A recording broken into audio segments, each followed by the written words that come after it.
بسم اللہ الرحمن الرحیم۔ السلام علیکم ورحمۃ اللہ وبرکاتہ۔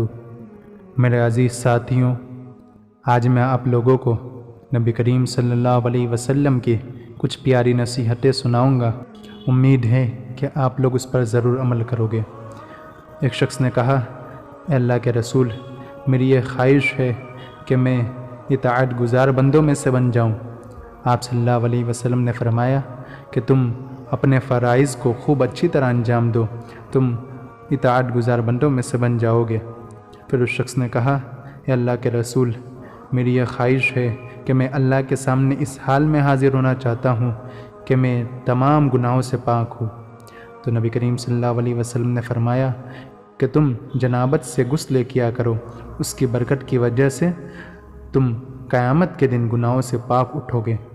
پھر اس شخص نے کہا، اے اللہ کے رسول، میری خواہش ہے کہ میں قیامت کے دن نور کے ساتھ اٹھایا جاؤں۔ تو آپ علیہ السلام نے فرمایا، تم کسی کے ساتھ ظلم نہ کرو، قیامت میں نور کے ساتھ اٹھائے جاؤ گے۔ پھر اس شخص نے کہا، میں چاہتا ہوں کہ اللہ مجھ پر رحم کرے۔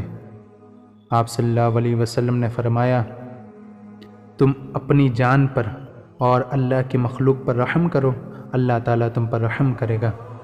پھر اس شخص نے کہا کہ میں چاہتا ہوں کہ میرے گناہ کم ہوں۔ تو آپ علیہ السلام نے فرمایا کہ تم کثرت سے استغفار کیا کرو، تمہارے گناہ کم ہو جائیں گے۔ پھر اس شخص نے کہا کہ میں چاہتا ہوں کہ میں بزرگ بن جاؤں۔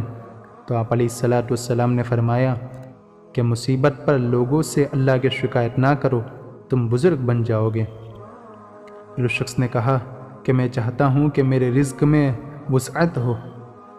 تو نبی کریم صلی اللہ علیہ وسلم نے فرمایا، تم ہمیشہ پاک صاف رہو، تمہارے رزق میں برکت ہوگی، تمہارے رزق میں وسعت ہوگی۔